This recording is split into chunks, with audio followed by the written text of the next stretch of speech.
I love this country. I love the people and the land.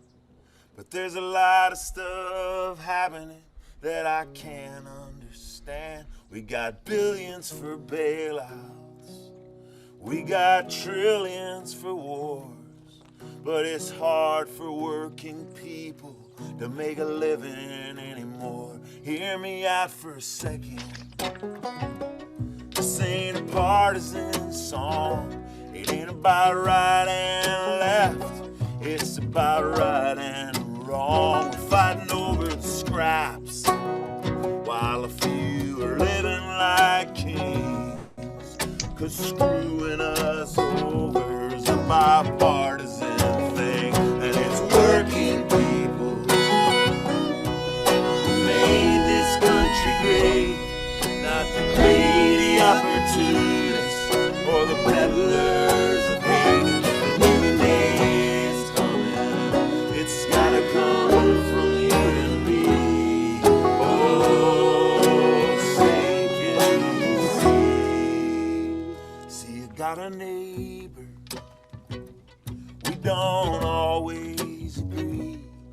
He's a bit of a redneck, according to a hippie like me. But if you're in the ditch, he'll pull you out, I know you will. And that's more than I can say for all those dickheads on the hill. He works hard for his family. He's got loyalty and pride. The company took all he gave and then cast him aside. 'Cause there's profit in poverty. Hell, there's profit in prisons. They don't even pay taxes. They just buy politicians. But it's working people who made this country great. Not the greedy opportunists or the peddlers of hate. If a new day's coming, it's gotta come from you and me. Oh, say can you see? Oh, say can you see? And in New York Harbor, there's a lady with a flame, still calling in the huddled masses in liberty's name.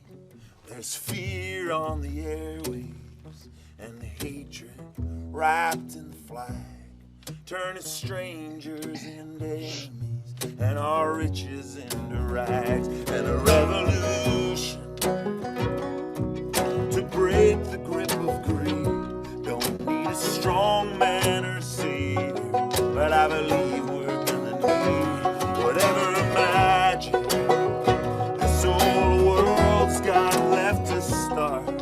And all the ammunition in the chambers of our hearts. It's working people who made this country great. Not the greedy opportunists or the peddlers of hate. The new day's coming. It's gotta come from you and me. Oh, say can you see?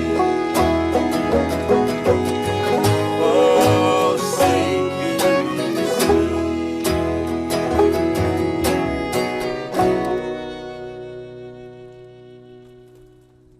We are very happy to have an exceptional panel that is very diverse in background, life experience, service experience, and political orientation tonight. I'm going to introduce the speakers in order of their speaking. And I'm going to start with Ace Parsi. Ace is the Senior Director of Outreach and Engagement for the Educating for American Democracy Initiative at iCivics. EAD is a means to reconceptualize and reprioritize the role of civics and history education. Ace immigrated to the US from Iran at the age of 8 and began his career as an AmeriCorps member working at a community school in Redwood City, California. Our next speaker will be Peter Somerville. Peter lives in Minneapolis, where he works with a variety of startups in financial services and blockchains. Previously, he served 4 years in the United States Marine Corps, including a deployment to Ramadi, Iraq as a rifle platoon commander. Peter began his debate career in the Yale Political Union. Following Peter, we'll have Reverend Babette Chatman. Reverend Chapman is a 2006 Augsburg University graduate and serves as one of their university pastors. Prior to joining the campus ministry team full-time in 2019, Pastor Babette served as a community collaborative partner with campus ministry and was the associate pastor of Redeemer Lutheran Church in North Minneapolis, Harrison neighborhood from fall 2007 to 2019. She completed her theological certification through the Theological Education for Emerging Ministry at Pacific Lutheran Theological Seminary in collaboration with Luther Seminary. Doug Bandow is a senior fellow at the Cato Institute and a columnist for antiwar.com. He served as a special assistant to President Ronald Reagan. He has written several books, including Foreign Follies, America's New Global Empire, and Beyond Good Intentions, A Biblical View of Politics. He received his BS in economics from Florida State University and his JD from Stanford University. Following Mr. Bandau will be Dan Weeks.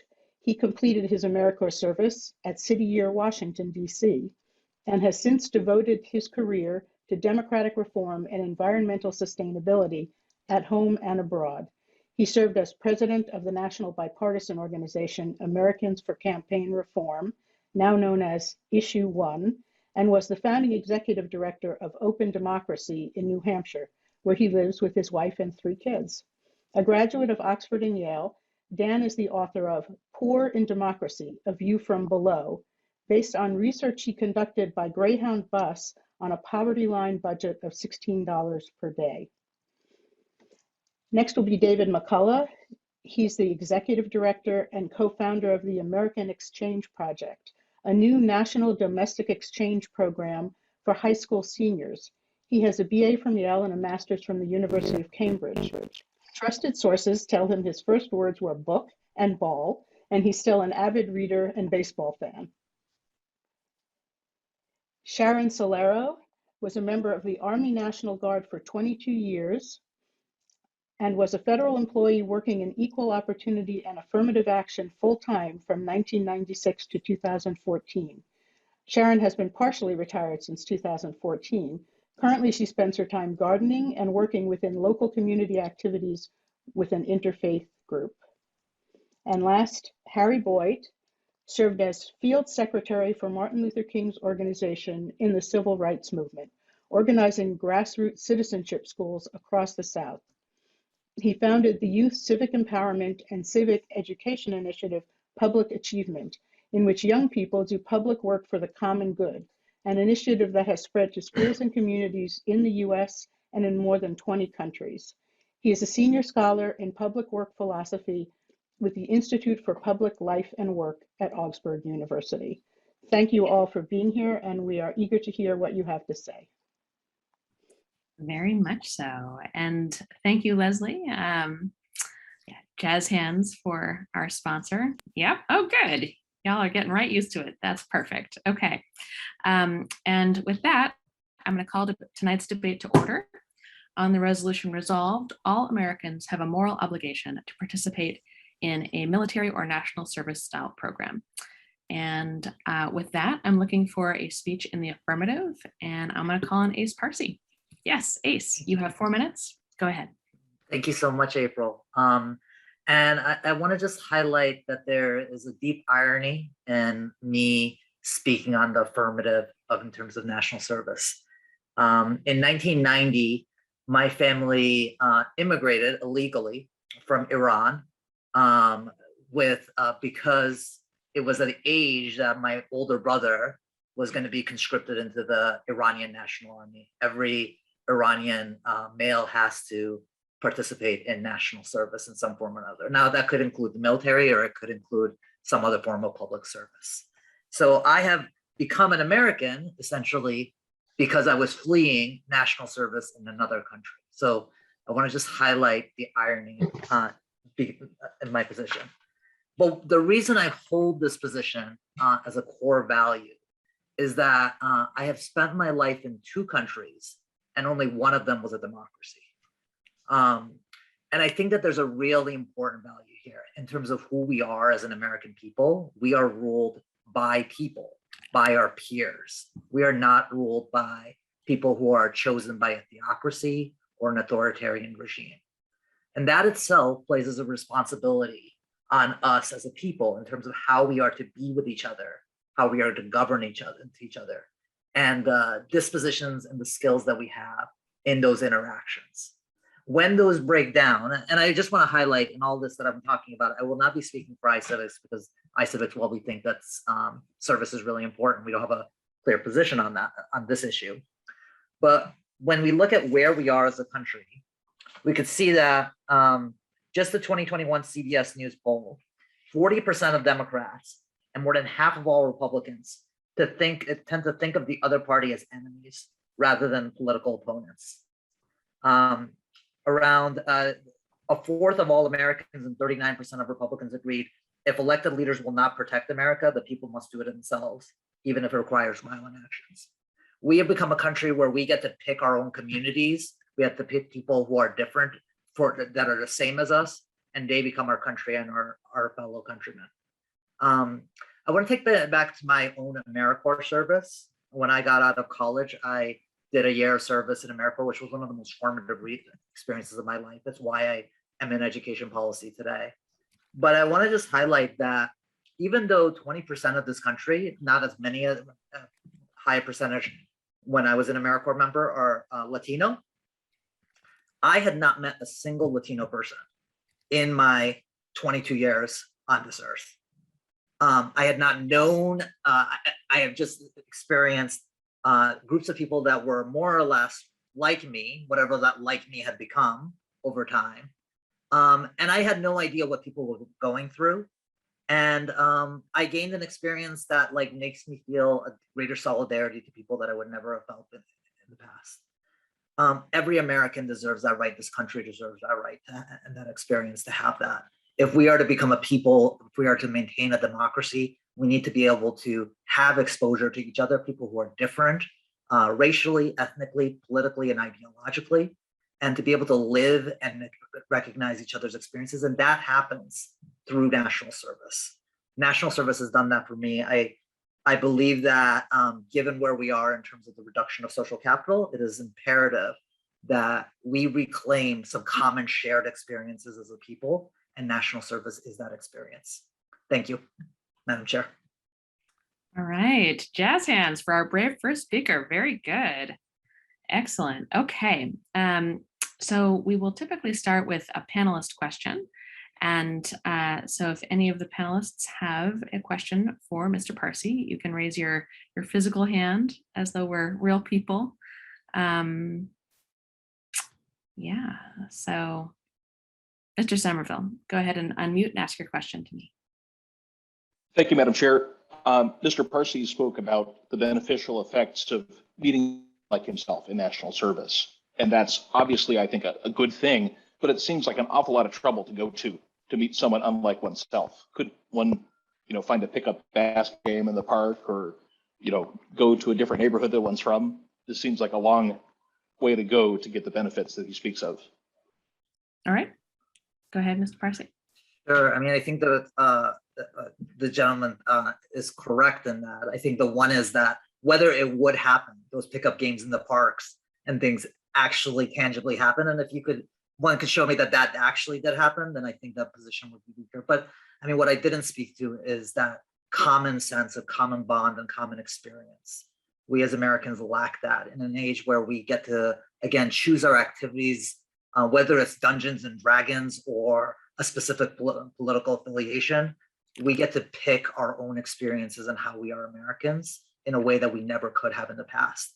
And so something as a common experience and something that forces us to get beyond our artificial boundaries and get to know each other as Americans is, I think, still a fundamentally important benefit to national service. Excellent. All right. And then for our attendee question, I'm going to call on Reagan Cartwright. Reagan, go ahead and unmute yourself and ask your question to me.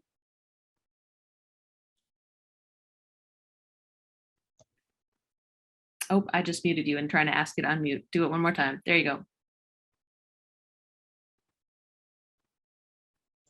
Okay. Yes. Should moral obligation be enforced by enactment of legislation? That is, should it be mandatory? Right. Good. All right. Go ahead, Mr. Parsi. I think that there are a number of ways that legislation regulate our moral obligations in this country. So it's not, it regulates everything from the types of food, the jobs that we do, and the regulations. So the question is not just whether moral obligations should be regulated. They are. The question is whether this specific obligation is so important to the fiber of our society that it should be regulated. And in that sense, I think that given where we are in this country in terms of factionalism and the experiences that we're all undergoing, I think that the benefit of national service goes beyond just moral obligation. It's whether we as a society, we will maintain our character as a democracy and as a society. And I think that is what makes the imperative essential. All right. Very good. And with that, Mr. Parsi is thanked. One more round of jazz hands. Excellent questions and also excellent answers. Very good. So I'm now looking for a speech in the negative. And Mr. First speech, Somerville. Madam Chair. Absolutely. You have 4 minutes. Great. Thank you, Madam Chair, and thanks to everyone joining us tonight. My name is Peter Somerville. Tonight's resolution speaks to me because I was kind of grappling with this question 20 years ago. At the start of my junior year of college was the September 11th attacks on the United States. Ultimately led to my deciding to serve 4 years in the Marine Corps, including leading a platoon in combat in Ramadi, Iraq. I'm very grateful for the experience that I had in serving in the Marines. But one of those reasons why I'm grateful is not that I fulfilled some sort of sense of moral obligation. And so I speak in opposition to tonight's resolution because one cannot have a moral obligation to serve an organization that cannot be counted on to serve the moral good. And I have 2 reasons for believing that. First, that a huge bureaucracy like our federal government is inherently inefficient at doing anything, let alone moral good. And second, because our government leaders cannot be counted on to pursue moral goals. And so first, just this question of bureaucracy. Ultimately, it comes down to the idea that Friedrich Hayek expressed as the knowledge problem, which is that any bureaucracy attempting to make efficient decisions when confronted with millions of constantly changing variables will inherently fail. We've seen this in practice in the United States. Back in the New Deal, there was the Civilian Conservation Corps, or the CCC, put tons of young people to work. And the footprint that we see 50 or plus years later is a lot of sidewalks with the CCC stamp on them. I don't know. I'm sure that was a boon for the concrete industry. If you were a manufacturer of asphalt and concrete products, this went great for you. What greater moral purpose was solved? Unclear. In more recent times, we have Head Start, a program that was started in 1965. Already by the 1980s, we had study after study showing that the program has no long-term benefits for the students that it serves. And yet more than 30 years later, we continue to spend $10 billion a year on a program that, again, has wonderful moral intentions, but no positive moral benefits. And this leads to the second question, which is you can't have a moral obligation to serve an organization that isn't necessarily a force for good. I certainly greatly appreciate service to one's communities, to one's neighbors by, I think, all of our panelists here and all those who serve. But I think to the extent that they're doing that interface with the federal government, it's, if anything, in spite of what the national government tends to do. And Mr. Parsi made the point that a lot of folks feel that national service is a formative experience in their lives. But frankly, just about anything you do between the ages of 18 to 25 tends to be sort of formative in one's life. And so, there's a picture that I think we like to paint in our minds of serving in the Peace Corps under JFK or storming the beaches of Normandy under General Eisenhower. But the reality all too often falls short. And more often in recent years, you end up being ordered by President Trump to use force against peaceful protesters so that the president can have a photo op holding up a Bible in front of a church. Or you have, even as we speak this evening, Madam Chair, President Biden presiding over a world disaster, abandoning 100,000 of our Afghan allies to torture and murder by the Taliban. And so in conclusion, Madam Chair, I would encourage all of our listeners this evening, serve others, but not at the behest of our government. And with that, I yield to questions. All right, excellent. Jazz hands for our excellent first negative. Very good. All right, and so our first question will be from a panelist, and if we could unspotlight, good. Mr. Weeks, go ahead, ask your question to me. Thank you, Madam Chair. Mr. Somerville invoked the Civilian Conservation Corps of the New Deal era, and I wonder if he is aware that in addition to some markers on sidewalks, that program put over 3 million unemployed young Americans to work who collectively planted some 3 billion trees to preserve our nation's topsoil, developed 100,000 miles of road, 318,000 dams, tens of thousands of bridges, and the list goes on. Is such a contribution to be dismissed, or is that indeed a meaningful contribution to our nation? Go ahead. So I would thank Mr. Weeks. I think it's a little bit hard to assess at this remove. I think what we do know about programs of this sort, and the CCC in particular, is that, by the very definition at this scale, it tends to be a big cookie cutter. And I imagine sometimes the trees that were planted took root and created beautiful forests or parklands, but there were an awful lot of trees planted in the desert that immediately withered and failed. And so I think, programs like this can have a beneficial effect, but very rarely is a national government, and especially the US national government, the most efficient way to direct those resources. All righty, and for our attendee question, we will go to Roberta Stillwell. Ms. Stillwell, go ahead and unmute and ask your question to me.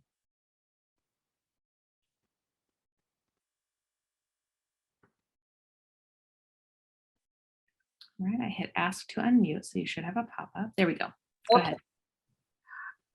The question I have, Madam Chair, is I believe increasing self-centered perspective has led to a decrease in empathy and a decrease in concern for others. Would an expectation of citizen engagement through service to others possibly reverse this trend? All right, Mr. Somerville. All right, thank you, Madam Speaker, and thank you to the questioner. In a 4-minute speech, you inherently can argue what you're against, but not what you're for. And so this is an excellent opportunity to say, I'm very much in favor of service and agree that, everyone should feel a moral incumbency to help their neighbors, their communities. There's 1,000 better ways to do that than to reach all the way over to Washington, DC. And so, churches like that of, Redeemer Lutheran here in my community, your local church, your local synagogue, your local mosque, your local community center, wonderful opportunities, by and large, much more targeted, much more likely to have a moral benefit to their community. All right, and with that, Mr. Somerville is thanked. Jazz hands for our excellent first neg. Bravo. All righty, and with that, I'm looking for another affirmative speech. And I am looking at, not sure why I can't find you on my screen, but Reverend Chapman, go ahead. You have 4 minutes. Thank you, Madam Chair. So as a pastor, as clergy, I come to this one, I totally resist using the word mandate, because as a pastor, the only mandate is the mandate that Christ gave us to love. And so I come to this question with that in mind. And I was really mindful of the ways that public servants were a benefit to my community. I actually grew up in Detroit, Michigan. I grew up during the time of the 60s riots. And I have this image of the military going down the streets, and I didn't feel afraid, I felt safe. And so when I think about the moral obligation, I think about the ways that these volunteers help contribute towards and building communities. Also think about the ways that they help facilitate and set up an atmosphere of not so much formative experiences, but transformative experiences.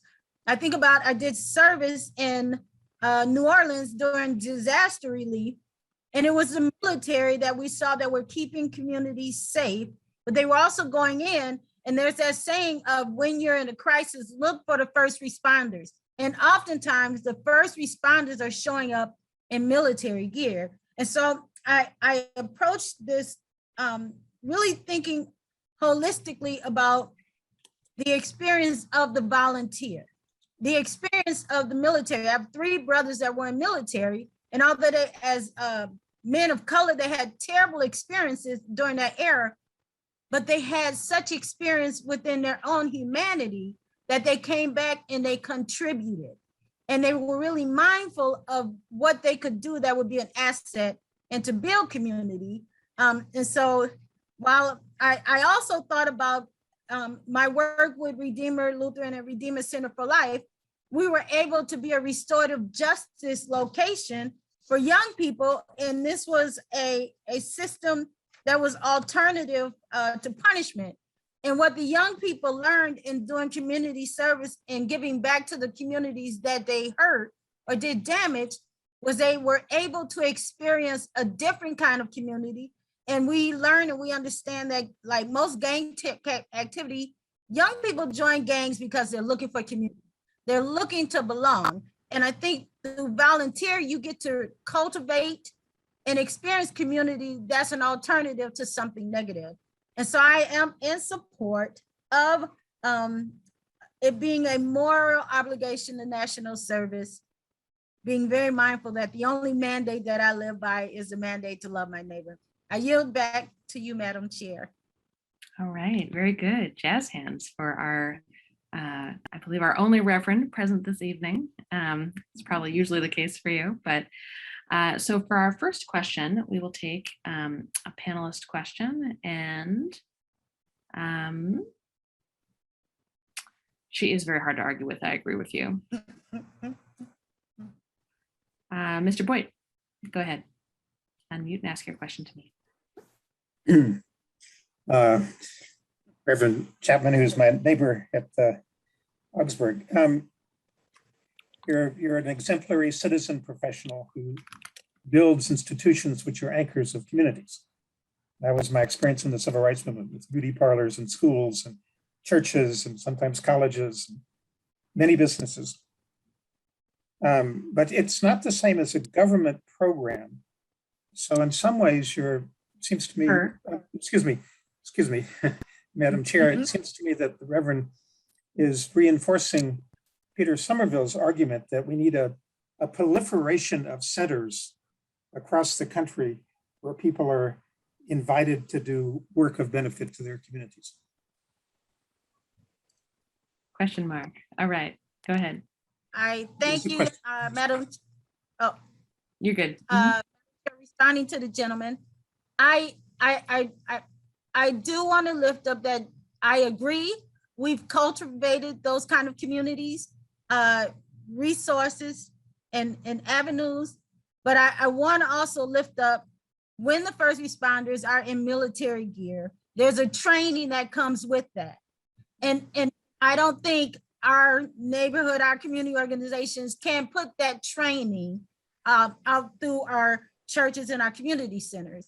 And so I feel like those who commit to service, they bring a value and they bring a skill set that I, as clergy, cannot teach. I yield back, Madam Chair. Good. Yeah, it's a good answer. All right. For our attendee question, we will go to Michael A. Go ahead and ask your question to me. Thank you, Madam Chair. I would like to ask the question of, for those families who seem to be consistently in financial or interpersonal distress, should young adults in those families be exempted from serving in the military or national service? Thank you. All right. Reverend Chapman. Short answer, Madam Chair, to the gentleman's question is, why wouldn't they be? right? If this discussion, if it's about finances and resources, I would always yield to what's best. But if these same families that are struggling have no other means, I use the example of anyone with a felony in there, they can't find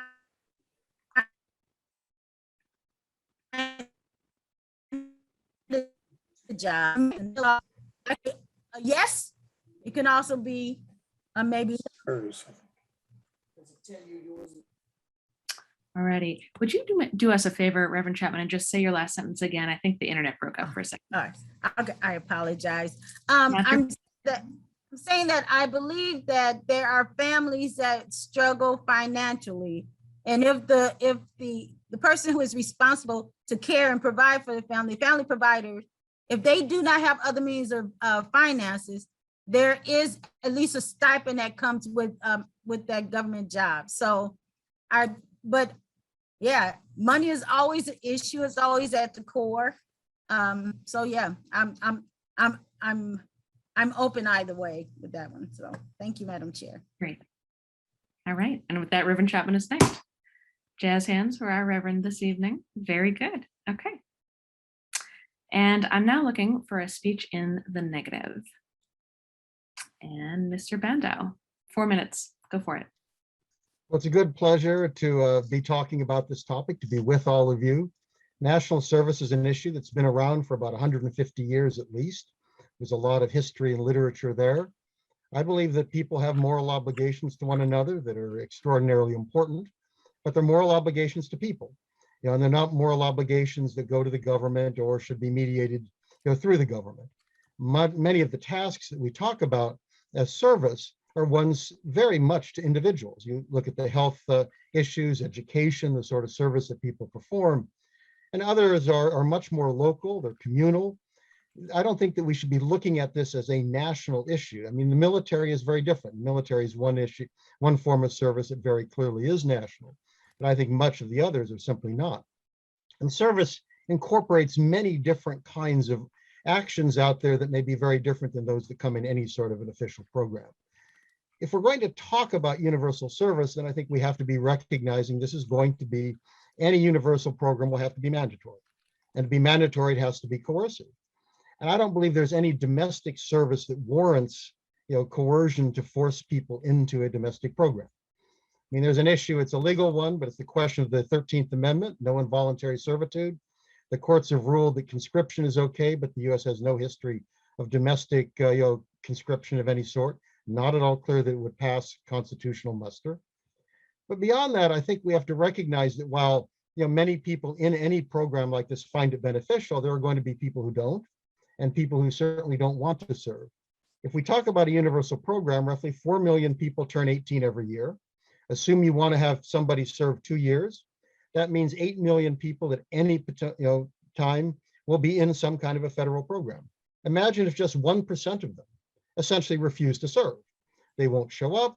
They show up and won't work. They'll do everything badly, whatever. What are you going to do about them?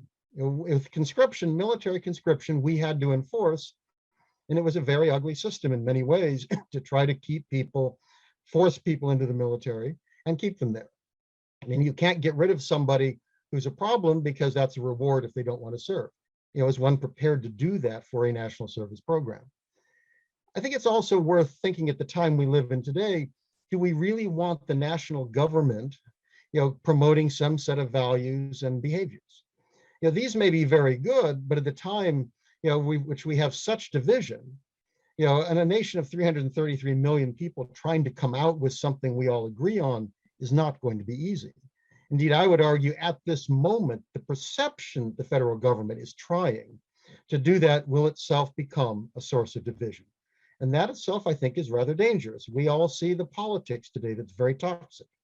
And I think that if we suddenly suggest that in some way the federal government will be making decisions for the young people and molding them, however well-intentioned.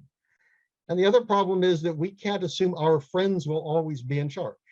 And I think often people set up programs with very good intentions without thinking down the road who will be running these programs.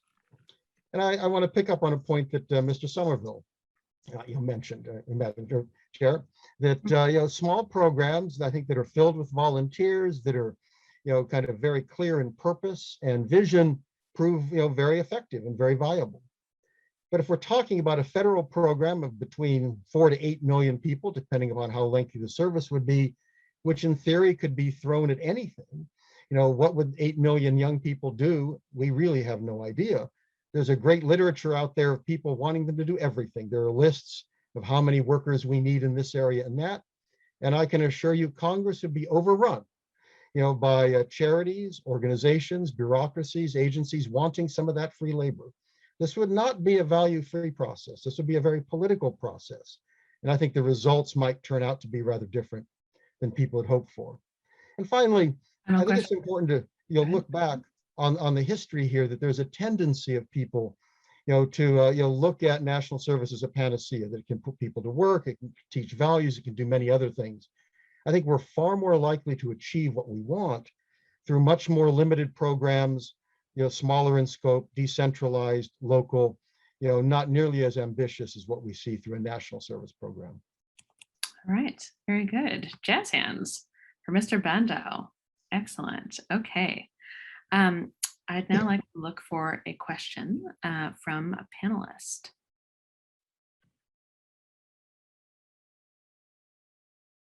Mr. Parsi, go ahead and ask your question to me.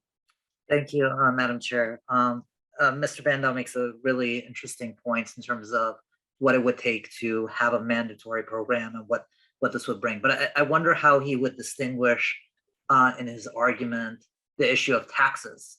Taxes themselves are universal. Taxes are often governed by individuals that are elected who we do not agree with, but we pay taxes. They are mandatory.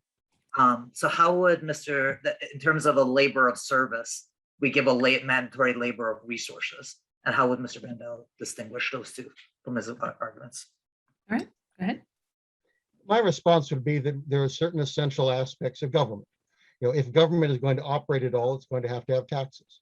Most people believe that we do need some kind of a military defense, even though many of us don't believe it should do as many things as it does.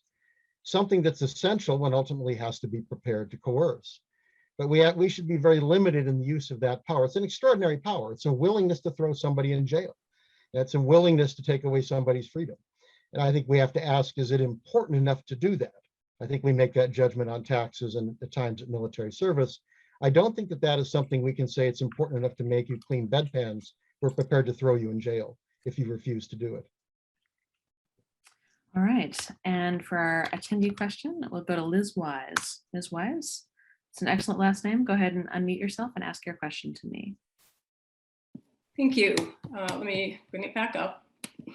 So I just wonder whether moral obligation necessarily implies a federal mandate. The structure of the question didn't say, should national service be required? It asked whether we should feel a moral obligation to it. Can't it simply mean a change in social pressure and expectation? All right. Oh, yes, it could. And I think it could be promoted in a number of ways. Frankly, my presentation reflected the way the question was presented to us as participants, as universal national service. I believe the idea of a moral obligation is one that can be promoted within families. Schools can promote that, churches, other community organizations. But what we should do is recognize it can be fulfilled in many, many different ways. I would argue somebody who works for a hospital that is not called a national service program is providing service. If one thinks about, I have a friend who's a resident now at a hospital. He works very hard for people in an age of COVID. He is providing service, to human beings. So I think we should be much broader in our conception of what the service is, but we should certainly encourage people to serve others. All right, and with that, Mr. Bandow is thanked. Jazz hands for another excellent speech. Yes, and good questions and good answers. I'm now looking for a speech in the affirmative. And Mr. Bandow, go ahead and unmute. You have 4 minutes.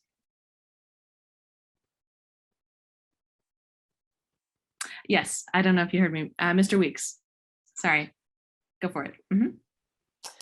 Thank you, Madam Chair. I'd like to start with a quote, a pair of quotes, in fact. Service is the rent we pay for the privilege of living on this earth. That's from the late Congresswoman Shirley Chisholm. Statecraft is soulcraft, from George F. Will. Imagine, friends, God forbid, that your house is on fire and your kids are inside. Do you then have a moral obligation to rescue them while, let's imagine, the fire department is lingering? Chances are you don't even ask the question, but rush inside. I know that I would. Now, what if your neighbor's house is on fire and you are the only one who can bring them help without incurring some undue risk upon yourself? Are you then morally obligated to help?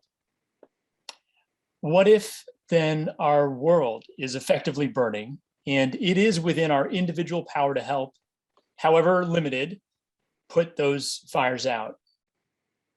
Over the hour and a half that we're together here for this debate, if we take some averages for a year, approximately 1,305 acres of American forests and even American towns will burn, which is multiple times the historic rate, thanks to a warming climate. Also, over this hour and a half, approximately 205 of our fellow Americans will be forced to leave their homes as domestic climate refugees. And US taxpayers will spend about $16 million to recover from what we call natural disasters, but which are made unnaturally bad by climate change. Also, over this 90 minutes, about 60 of our fellow Americans will actually die prematurely from climate pollution. Now, moral philosophers, familiar to some of you, like Peter Singer and Toby Orb, have argued, I believe convincingly, that ideas of proximity and distance, even over time itself, that these are morally arbitrary categories, which actually hinder our sense of obligation to fellow human beings. Personally, my own Christian faith teaches me much the same about a sense of moral obligation to those fellow human beings. It teaches this call to sacrificial love. I would submit that just because we may not ourselves see or feel the devastation of a climate refugee or be able to fully imagine what a child is going through as a world becomes increasingly destabilized because of climate change, just because of those limitations doesn't let us off the hook when it may in fact be within our power to respond, however incrementally. But how then should we respond? I believe that our young people in this country are uniquely stationed to tackle the biggest challenges we face by giving a year or more in service through national programs like the military, like AmeriCorps, or a new civilian climate corps geared toward meeting that particular existential threat of climate change. They can do so not just for the nation's good, but for their own. For the nation, we can imagine them solving these massive problems, from poverty and hunger to education and opportunity, national security, and the climate crisis. We can imagine them connecting across the many divides that so often define and even defile us in this time of hyperpartisanship. And these are things I was privileged to experience 20 years ago as an AmeriCorps volunteer. But let's not forget the benefits to themselves from such service, broadening their own horizons, social, geographic, cultural, intellectual, earning a livable wage in the process, receiving support for college, developing marketable skills so they can really thrive in a fast evolving economy, and yes, really crafting their very souls. So in conclusion, to words of the Reverend Dr. Martin Luther King, again, which are familiar, I'm sure, to many of you, he said, everybody can be great because anybody can serve. I really believe that national service programs will help our young people and our nation as a whole achieve our true greatness. Thank you. All right, very good. Jazz hands for Mr. Weeks. All right, yes. So a question for the speaker, and we're gonna go with Mr. McCullough. Go ahead and unmute and ask your question to me. Thank you, Madam Chair. The speaker used in his argument examples that are pretty easy to see, fires and the effects of climate change. There are lots of problems facing our country today that Americans disagree on, that we are divided on, both as whether or not they exist and also how best to solve them. In his vision of national service programs, how are we to first agree upon what these problems might be? How, in his view, do we prioritize these problems? And how do we agree on how to solve them before we push at them this armada of young people through the national service programs he envisions? All right, go ahead. I appreciate the question, and no doubt there will be a lot of debating as to what programs should be prioritized and what criteria they should meet. I believe the answer to that can be solved through a tremendous diversity of service opportunities. I do not envision a top-down government mandated program where everybody has maybe 3 choices and there's a certain homogenizing element. I would love to see young people embedded in literally every community in the land, where they have an opportunity maybe to elect nonprofits with which they can work, even faith-based organizations like the AmeriCorps Vista program today, where they can be placed in literally thousands of nonprofits across our country. So I'm not looking for a simple top-down solution, but a mechanism which only the government can provide to truly mobilize generations of young people to realize these benefits of service. Excellent. And for our attendee question, yes, we will go to Mr. Iwinski. Go ahead and, oh, you're already unmuted. Good. And ask your question to me. Madam Speaker, when looking at all these options, are we expecting that they'll all be done by government, run programs? Or is there the option to have private contractors or even maybe individual businesses be eligible for the national service component? All right, go ahead. From my perspective, we should be open to all manner of approaches. And tonight's debate really focuses on that moral obligation to serve, but doesn't prescribe the ways in which our young people can serve. So I, as I said a moment ago, would envision a broad array of organizations, preferably nonprofit as opposed to for-profit businesses, although in the process of their service, young people can develop skills to contribute to the economy as employees of for-profit businesses, to be sure. But there should be a means by which, again, all manner of ideas can be brought forward and organizations can apply for the benefit of putting such young people ready to serve, to work within their communities. All right, and we are actually ahead of time, ahead of schedule, which is unusual. So I'm gonna go ahead and take a third question from Chad Mintier. Mr. Mintier, go ahead and unmute and ask your question to me.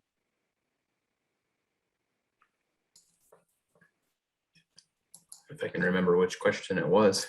It's in your chat box. So. Okay, that makes it easy. So this is my question, Madam Chair. Young adults can sign up for the military, join the Peace Corps, AmeriCorps, et cetera, but what opportunities exist if you want to do something in middle age and you aren't independently wealthy or in otherwise privileged position? Okay, go ahead. I appreciate the question. And while I've indeed focused on young people and am speaking from my own formative experience, having served with AmeriCorps when I was 18, I'm glad to say that there are today programs, some of the ones that the questioner named, like the Peace Corps, which many people participate in during retirement, in fact. AmeriCorps Vista can provide service opportunities for people throughout their life, as can Senior Corps and other programs like that. So we shouldn't limit ourselves to just young people, typically 18 to 24 in the case of AmeriCorps, but we should put a particular focus because of, again, not just the benefits for the country, but I do believe the benefits for these individuals to really thrive and find their place in society. All right, with that, Mr. Weeks is thank. Yes, hands for our next excellent affirmative and those excellent questions. So we're actually going to take before our next speech, just a very brief moment to do a poll. And we do these a couple times during the debate, just to help everybody, all of our attendees weigh in on what they want to see and help our speakers have some of that feedback. So Cliff, if you would go ahead and launch the first poll, that would be great. Everybody, you've got 1 minute to answer.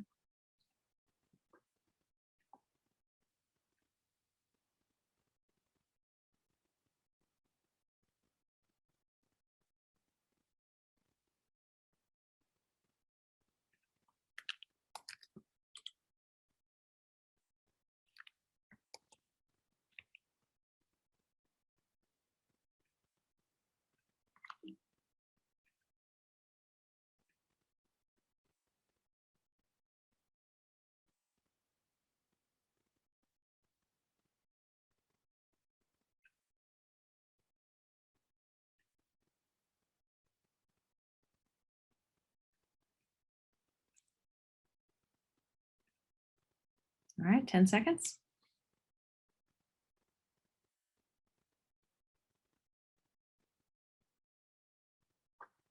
And done. Okay. So as you can see, we've just invited everybody to weigh in on what sort of direction would you like to see this go in? Like, what issues interest you most here? And so what I'm seeing is that the most significant interest is in whether national service has succeeded or failed as it's been tried. Also significant interest in how we would think about national service and define that versus other kinds of service, and how it can be funded, compelling alternatives. And then there's also some interest in whether it should be mandatory, voluntary, and public and private institutions. So with that input, thank you, everybody. And panelists, you'll have to click the little X on the box yourself. But we're going to resume our debate with a speech in the negative. And I think the speaker was actually thinking of addressing some of that. So I would like to invite a speech in the negative from Mr. McCullough. Yep. Go ahead and unmute. You have 4 minutes. Thank you very much, Madam Chair. I have only 4 minutes, so I will resist my common urge to say something charming and delightful that I so often do when I start talking. For those of you who know me, this is a Herculean effort. So this topic puts me in a bit of a precarious position. I am a great supporter of national service. I share the dream. I do what I do. I've started a nonprofit that I have started out of the desire to serve my country, to represent the ideals of our democracy, and to solve some of the intractable and systemic issues facing our country today. And yet tonight, I stand in the negative. I do so because while I believe in service, I don't believe it is a moral obligation. And I do so for philosophical reasons. Our way of life is shaped by a number of contradicting forces, and history has shown that our society swings between these forces and that they clash within each of us every day. Democracy and capitalism, freedom and equality, self-reliance and the social contract. In such a society, our moral obligations must be more simple than national service or joining the military. They must be to care for one another, that edict from Matthew 22 that Reverend Chapman said, love thy neighbor, to be good, to be humble, to be honest, to work hard so that our children might be better off than we are. And above all else, to remember in everything we do, in the words of the immortal High School Musical, we're all in it together. I'm sorry I couldn't not, we're talking about young people tonight. How those obligations manifest themselves ought to be entirely up to the individual. Our democracy and its preservation ought to be up to us. And it's on the shoulders of those of us in the field of creating change, of coming up with new and innovative ideas to equip people with options, to listen, to meet people where they are and shape solutions that match the size of the problems they aim to fix. I work with young people every day. I've worked with high school students across the country. My assessment is that they're not there yet. They're not ready yet. We need to learn a little bit more. We need to encourage kids to break out of the bubbles in which they're living and see a broader horizon. Imagine if this discussion was not about what our moral obligation should be, but how the heck do we handle the 4 million kids who've decided they wanted to volunteer this year? I think students should line up at the door for opportunities like this, and I think they should do it out of their own motivations. And it's on the shoulders of us adults, those in the field of this kind of work, to compel them to do so, not because we told them to do it, but because of their deep awareness, their acute awareness of the peril that our country faces every single day. With that, I yield the rest of my time to the chair. Thank you. All right, excellent. Jazz hands for our complicated speaker. Love it. We will go ahead and start with a panelist question.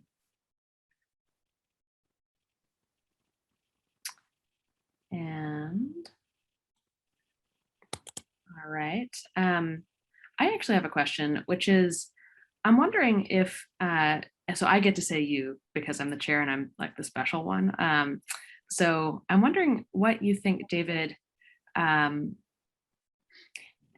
Is it the case that the problems that we see around us, polarization, racial division, all of these things are a function of failed moral obligations? Because if our moral obligations are really simple, it would seem like they don't necessarily include those societal problems. But I kind of intuitively think that they do. And so I'm interested in how you're defining moral obligation and how that should actually show up in society. Yeah, I think that's a, sorry, how do I address? You can say, here, okay, I can say you here, okay. I think it's a fascinating question, and I think it gets to the contradictions that I was speaking about, and how in our society right now we've swung to a place where we're a little too far on the end of self-reliance, we're a little too far on the end of selfishness. As Bob Putnam says, we are thinking too much in terms of I and not we.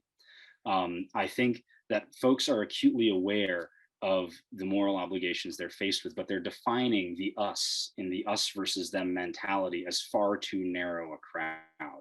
And so before we can start feeling the problems of other people, before we can start embracing the struggles of other Americans as our own struggles, because it's not their Kentucky, it's our Kentucky. It's not their Missouri River, it's our Missouri River. We're just not thinking that way right now. We need to shape the minds of Americans, old and young alike, so that they can talk and think in the way that you're talking about right now.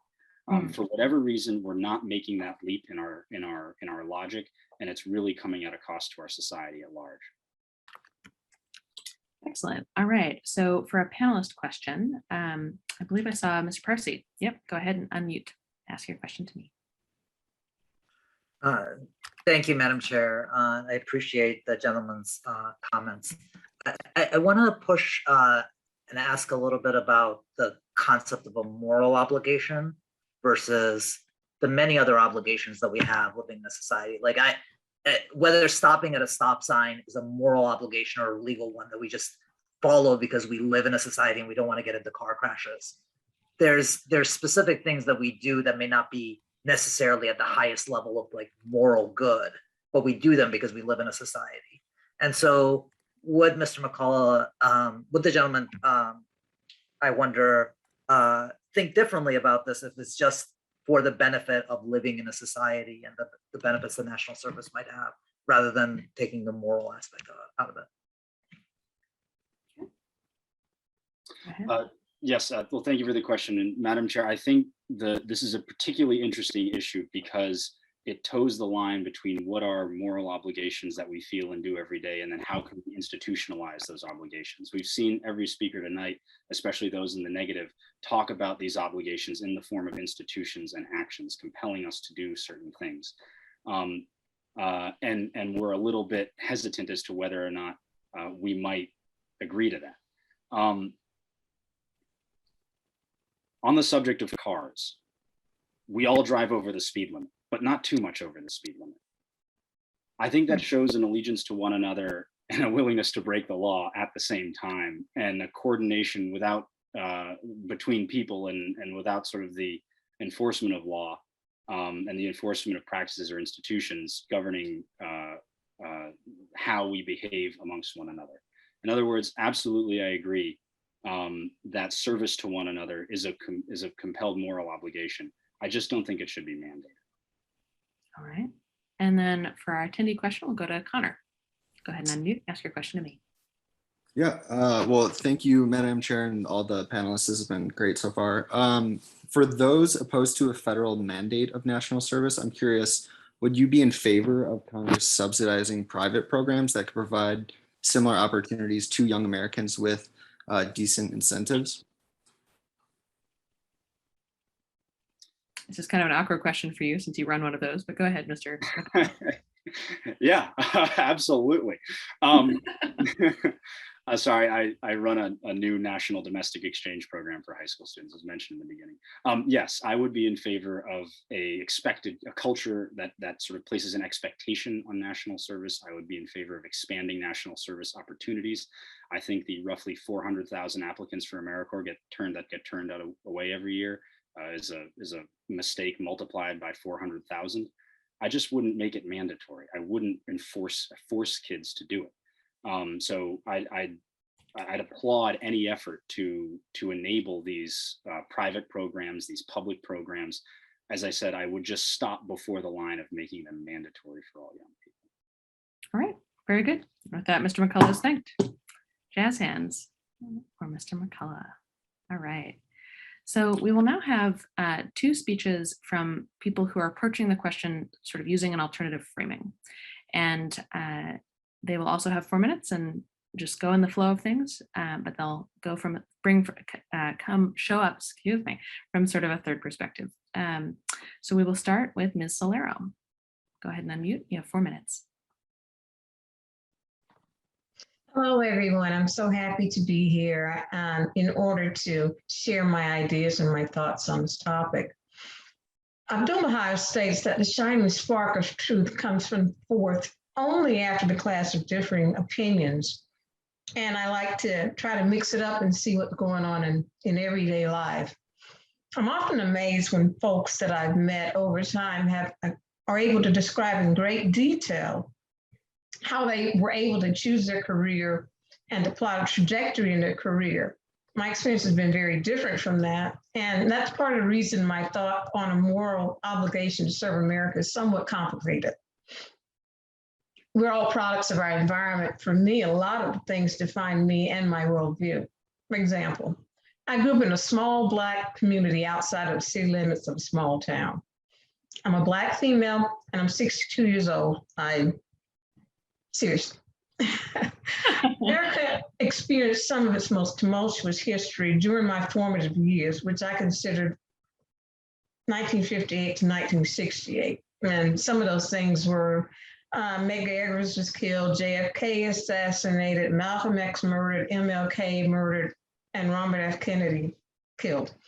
I was the youngest of 4, and both of my older sisters joined the Army. I joined the military right after high school. Each graduated a short time after forced integration was put into place in the United States, especially in the state that I lived in.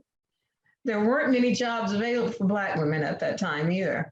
So you had a choice of either housekeeping, cooking, or raising someone's children as a caretaker. The movie, The Help, was real in my life. We always had weapons in our homes, and we were taught at an early age how to respect and maintain guns and rifles and so forth. And in my mind, mastering weapons should have been the easiest task when my sisters went to the military, and of course it was. I imagined living on my own at that time, but I had one problem. I didn't want to join the military. The idea of having someone screaming at me at 3 o'clock in the morning to wake up and go do something was really not something I was interested in. After I completed high school, I joined the Job Corps and later went to college, joining the National Guard during freshman year.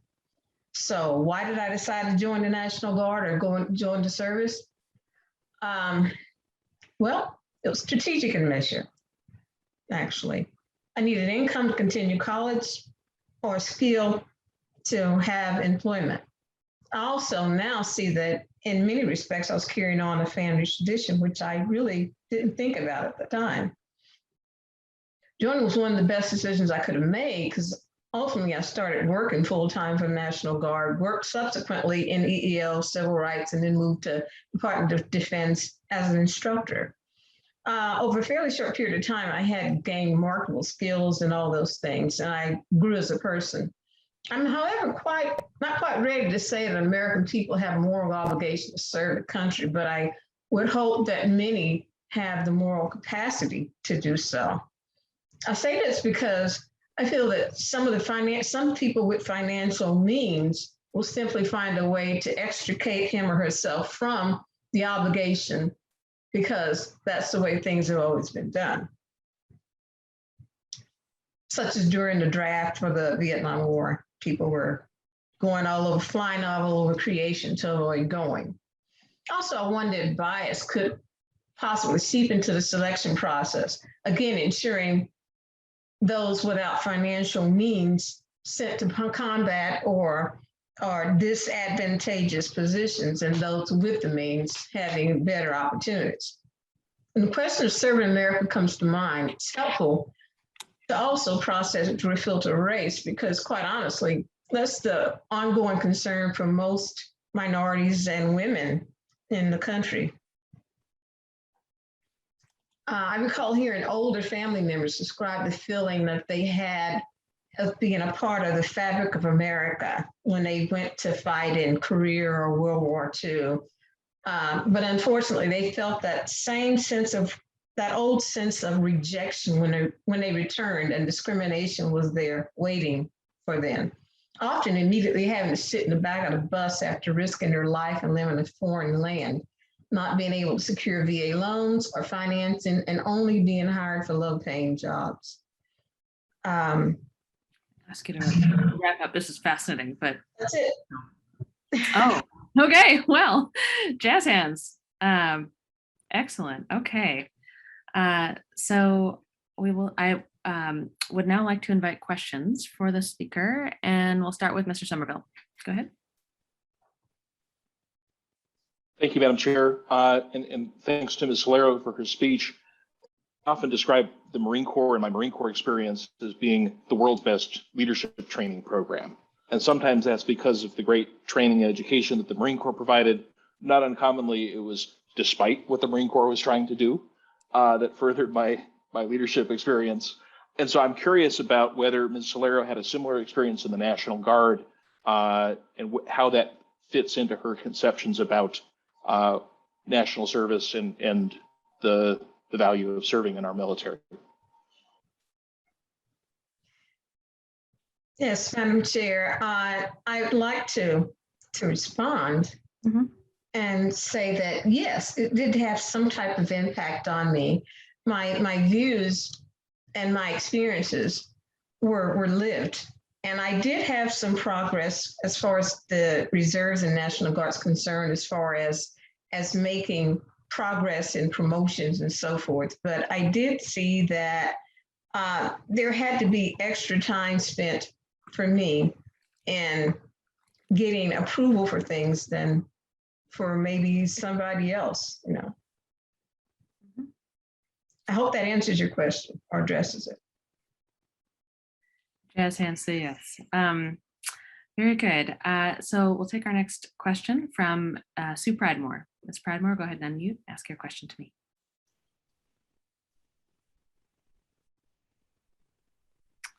Okay. Sorry. Yeah, no problem. I just had it and then I just lost it. It's in your chat. Yeah. Sorry about that. I was ready until you called on me. Isn't that always the way? My apologies. Okay, while I'm looking for, oh, there it is. Okay. I spent 45 years in the Park Service. And so during that period of time, I worked with every student handed to us and every social program and every jobs program and everything over time. And, you know, I have lots to say about it, but my question is, and it's because it really gets at what I found as we went along, to those of you that are opposed, or excuse me, Madam Chair, my question to the speaker is, to those opposed, what do you believe would instill? What does she believe? Yeah. Mm-hmm. Yeah. What did she believe would instill a citizenship responsibility into high school and college age children and young adults? Excellent. Great.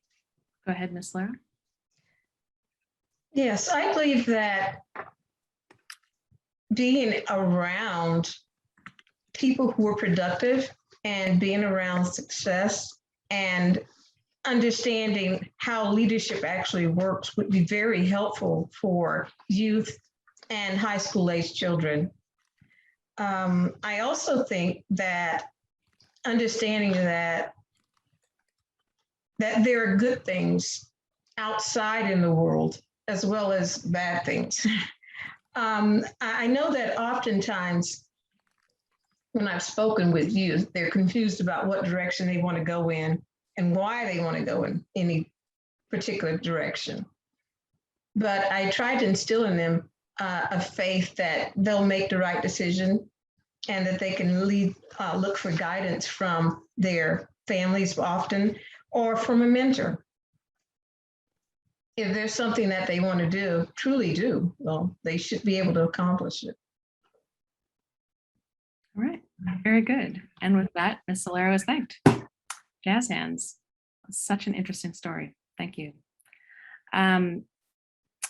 We will now go to our other alternative framing speaker, Mr. Boyte. Go ahead, you have 4 minutes. Thank you, Madam Chair. So I grew up and was shaped by the civil rights movement.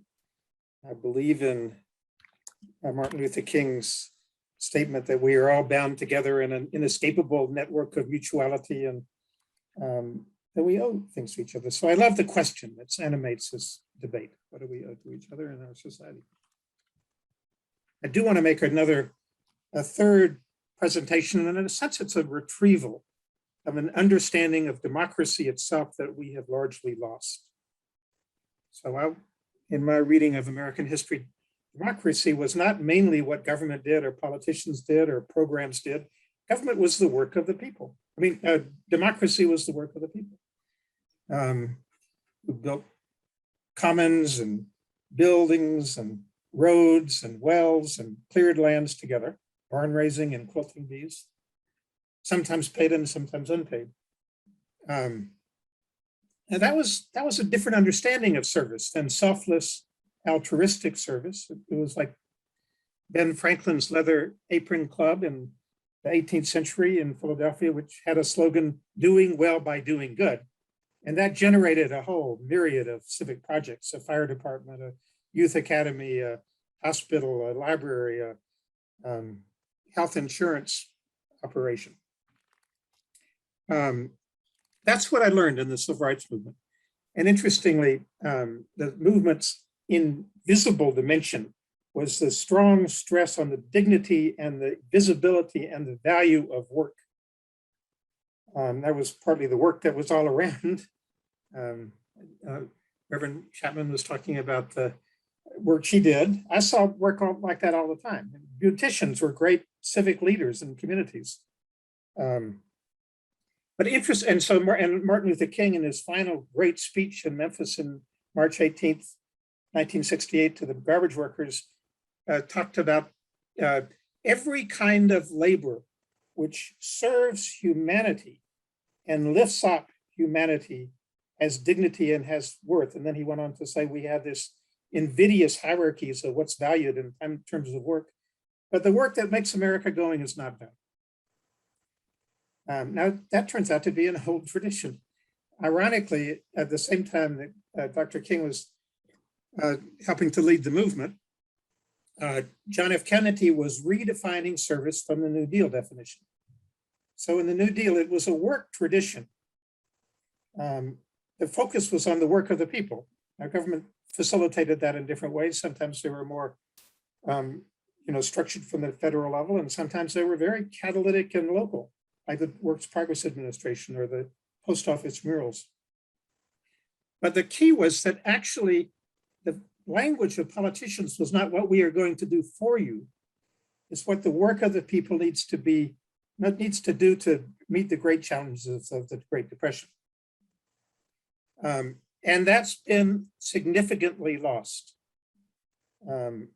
We've seen America become a vending machine democracy, a customer service democracy, in which politicians almost never talk about the work of the people. They talk about what they're going to do for the people. That's true on both Democratic and Republican sides. And ironically, Biden's New Deal rhetoric misses the fact that it was the work of the people that was always uplifted in building the infrastructure that created a prosperous society in later years. So I think the challenge is to find examples, and there are a lot of examples, of places where the work of the people and the work of professionals who keep going, a church like Redeemer, or a community center, or a school that's really embedded in the life of the community, or a business like Hubert Humphreys, which was the center of a town of 600 Republicans. He was one of five Democrats. We need to see democracy again as actually foundationally the work of the people. And there are ways that government can support that, but they cannot support it mainly by definitions of service, which are government programs which enlist people to do service. We need to catalyze a different understanding of service as work. And the final point there is that in the older, say the New Deal public work programs, there was not a notion of, very, very little notion of the privileged helping the needy. Kennedy made that explicit at the definition of his National Youth Service Corps. He said, we need a service program in which people who are able to help can help the people who can't help themselves. So it was very much a deficit rescue model. We need to move from a rescue to a renewal and a recovery model of what service is all about. All right, very good. Jazz hands for Mr. Boyte. And we will go ahead and go to questions. Is there a question from a panelist? Mr. Weeks, go ahead. Thank you, Madam Chair. The speaker spoke, I think, rightly about how that will to serve must come from some authentic place, ideally within, from role models, from those great leaders like Reverend King, with whom he served, who go before us. But I wonder for those Americans who maybe haven't been exposed to such, who may not know the call within themselves, is there a way that the government can help to create that opportunity? And if so, should it not do so that all Americans can have that experience, whether it's from within at the age of 18 or not? Thank you for the question, Mr. Weeks. Absolutely, the government can do a lot to catalyze the work of the people, and in different kind of ways. In fact, it's much better when it provides resources and models and resources to have people take on issues themselves. We worked with the Clinton administration battling customer service, I should say, in every single federal agency, which triumphed tragically. But one thing we found was that in the EPA, there was a movement developing called civic environmentalism, where government would set overall standards, and then communities would figure out how to meet them with technical assistance. By the way, Reverend Chapman, my daughter's in the Coast Guard. I know people in the military have tremendous skills. I'm not questioning that at all. I'm very proud of her. She's done all sorts of environmental stuff. But in the case of the civic environmentalism, government technical assistance and resources would be there, but communities would figure out how to do things themselves. That's returning now at Tisch College in the Civic Green. But there are a lot of examples that we can find. They're just under the surface and they're not part of the normal discourse of service. And I think we need to shift from the focus from government program to the work of the people. That's what I would. All right, and for an attendee question, we will go to Mr. Amaya. Go ahead and unmute, ask your question to me. Thank you, Madam Chair. My question for the speaker is, does someone feeling like they have a moral obligation to serve America mean they can look down on others as unpatriotic if they do not?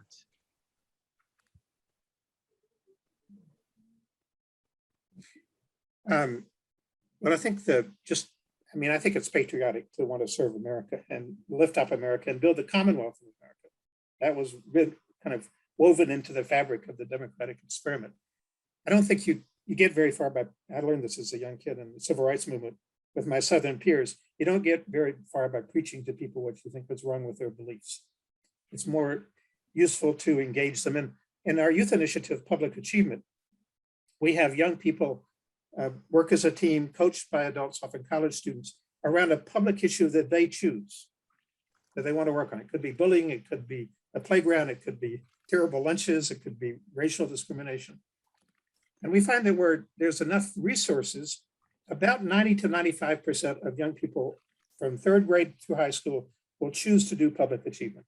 There's a hunger in the country to do things of public benefit that are visible and recognized, and that you learn the kind of skills that Mr. Weeks was talking about. All right, very good. And with that, Mr. Boyte is thanked.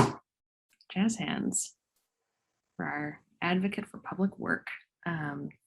Very good. Okay, so we are now going to transition to a round of 2-minute response speeches, and these will go in reverse order to what we just did, with the exception that we'll still go affirmative, negative, affirmative, negative. And so, and there will be no questions after these speeches. They're sort of just to give everybody a chance to, like, having heard everything that is said, to say what you think, respond to a point, answer a question, say how your mind has been changed, anything you want. And so, Ms. Solero, we're going to bounce back to you. You have 2 minutes. Go ahead and unmute and go for it. Thank you, Madam Chair. I'd like to address something that was said by one of the first speakers about a huge bureaucracy cannot be counted on to make moral decisions. And I kind of really agree with that, but I also think that oftentimes we have to make do with what we have and just try to do the best we can, whether it's going to be with a huge bureaucracy or a small group or whatever. I really enjoyed this. It gave me a chance to actually share some things that I've never really shared before and to understand how others may feel about a moral obligation to serve the country through whatever means they can. I know that right now would be a good time to think about serving just for veterans even, because there's so many people who have actually gone and committed suicide and everything else. So I enjoyed everything. Thank you. Thank you. Very good. With that, Ms. Solero is thanked. Jazz hands, yes. And so for our next response speech, we will return to you, Mr. Boyte. 2 minutes. Well, building on that, when I taught at the University of Minnesota's Humphrey Institute for 20 years, I would always involve veterans in our classes because they had learned a lot of things that college students don't normally know. That included the importance of working in communities and with communities. Every veteran I ever talked to liked much more the work of working with folks in Iraq or Afghanistan than actually any military operation. It also included, interestingly, the kind of a mission that they thought they were going to go out and save these people or bring them to the American way of life. They recognized how much America had to learn from other countries where consumerism, especially, and materialism was not so central to the ethic. And they said it shaped their lives. So I think it goes to the point that the invisible kinds of work, the work that Dr. King was talking about, if you serve humanity as a garbage worker lifting up the community, those are the kinds of work we need to find ways to make visible, certainly better wages and working conditions. But that's simply that's kind of a threshold. It's more recognizing that it's work that builds American democracy. Democracy, if it's anything, is the work of the people. And we need many ways to make that a kind of massive campaign to really reclaim the heart and soul of American democracy. All right, very good. With that, Mr. Boyte is thanked. Yes. For our next response speech, we'll go to Mr. Weeks. 2 minutes, go ahead. Thanks, Madam Chair, and thanks so much for the opportunity to be part of this debate and this discussion with so many thoughtful leaders from different perspectives. I love the fact that we've heard the different sides take their somewhat opposing opinions and yet universally at the same time really agree on the idea of service itself. And I think the question that's left before us is really how do we actualize that idea? How do we bring it to scale if it's something that we can in common agree upon? I also appreciate that a lot of the speakers have invoked our own past. And so I just wanted to pick up that theme and pick up on that theme in closing. On a little personal note, a couple of weeks ago, my family mourned the passing of my granddad, who was blessed to live a good, long life. And it got me thinking about this idea we often hear of the greatest generation, of course, the title of a great book, which he typified for me, someone who lived through the Great Depression, who enlisted in World War II, was navigating B-24 bombers over the Pacific, and then fortunately came home to build a family and help build the nation. We look back to that time as a time when our country really did take on big challenges and with the kind of impact that I don't think we've seen in a pretty good long time. I do believe that at the core of the success of this greatest generation, what made them great was that they had undergone this common experience of sacrifice, of hardship, and service in response to it.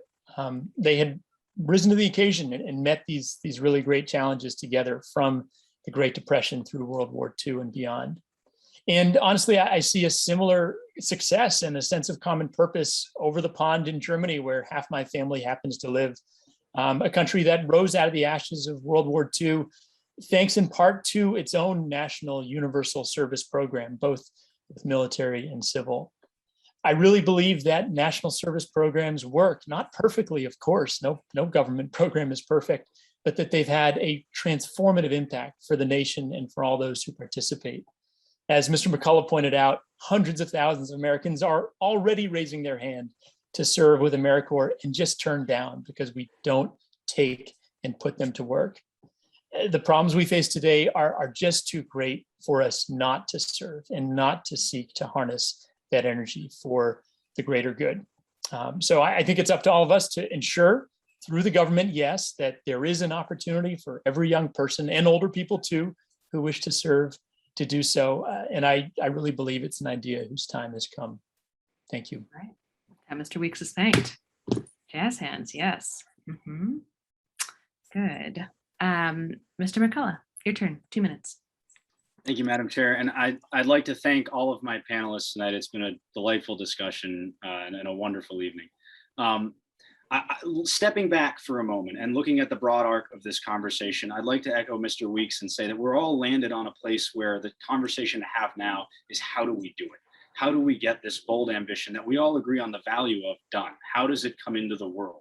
And I think we'll see, ironically, as we begin that discussion, that the question we're talking about tonight is actually the second question. The first question is, how do we get this idea into the ears of all Americans and see how they react to it? How do we read the room? As much as those of us speaking on the panel tonight are in the business of espousing our thoughts, we also are in the business of listening. We're also in the business of hearing and meeting Americans where they are. And I think that's the great effort that needs to happen now, because this didn't feel, well, I know this is the point of Braver Angels, but this felt much more like a discussion tonight than any sort of a debate or a stance on one issue or another. And I think the great task that has to happen now is, how do we do it? How can we make sure that this is more than just a noble idea, but actually an effective measure that can bring about substantial change on our society right now, which I feel really is at the precipice of well, going like this or going something like this. So thank you all. And I hope to the bottom of my heart that this conversation can continue, both among us and in the population at large. Very good. Mr. McCullough is thanked. Yes, absolutely. We will now go to Reverend Chapman. Go ahead, unmute. You have 2 minutes. Thank you, Madam Chair. And I also, let me see if it'll let me, can you hear me? Yes, ma'am. Thank you, Madam Chair. And I also want to thank this esteemed panel. And so I think about what the speaker, David McCullough, said about reading the room. And it was earlier in the discussion, one of the gentlemen mentioned our democracy. And I wrote the note in quotations, is it really our democracy? And there's one thing that I know is true about myself. I always show up in darker skin. So I always show up as a BIPOC woman who shows up as either Black or African-American, and I use that interchangeably. And so I think about volunteers in the Civil War, right, who showed up, right, and they joined into the battle, and they joined in because they didn't just have their futures in their minds, they had the futures of their families and their children. And so I think, when I think about national service, when I think about the military, I think about the military that showed up the second time they cried, Dr. King and the civil rights wanted to cross the Pettus Bridge. They were in uniform and they were there to protect and serve, right? So that the movement could move forward. I also think about, we quoted Dr. King several times this evening, Madam Chair. And there's a quote that Dr. King, when he stepped in the pulpit that night in Memphis, he said, "America, be true to what you put on paper." And then he began to share his speech, and it got into the place where he said, somewhere I read that we belong to each other. And so I agree with the speaker, David. We must continue this conversation. We must have difficult conversations so that we can share each other's light. I yield my time back to the Madam Chair. Thank you. Thank you. And with that, Reverend Chapman is thanked. Yes, thank you. Yeah, jazz hands all around, love it. Next response speech, Mr. Bandow, 2 minutes. It's been a pleasure to join everyone. I think, as has been indicated, we all agree service is very important. But I think it's really service is only service when it's voluntary. Clearly people have a real passion for it. The mention, earlier, I think it was Mr. Weeks, of sacrificial love. And sacrificial love can't be coerced. It's not something that can come through coercion. One thing that worries me about the discussion of national service as it's typically framed is it focuses on the young, and very often as if the young have something wrong with them. Back in 1979, Harris Wofford, who ran a panel, many people know Wofford, former senator and head of AmeriCorps, and that panel noted Americans wondering and worrying about Saturday night fever, unemployment, the new narcissism, and other afflictions of American youth. Yet if you look at politics today, it strikes me those afflictions actually are much more to the old than the young, that we see very often within communities, one I'm familiar with, white evangelicals, where younger people within that community have radically different views on many subjects, and I think are going to transform that faith community very much for the better. So there's a certain selfishness that strikes me to have the old, especially on Capitol Hill, to think about imposing, mandatory obligations on the young. And what we really want is a life of service that transcends any part, of generationally. And in part of that, I do think we want to be very careful about what government does. The famous, the George Will title, statecraft is soulcraft. I think that, Mr. Parsi indicated the challenge of that is that his family decided they didn't want the Iranian state, molding the soul of his brother and presumably him when he reached that age. And they're not alone. I mean, there are many stories of people leaving Russia and other countries to ensure that their sons are not drafted into the militaries of governments like that.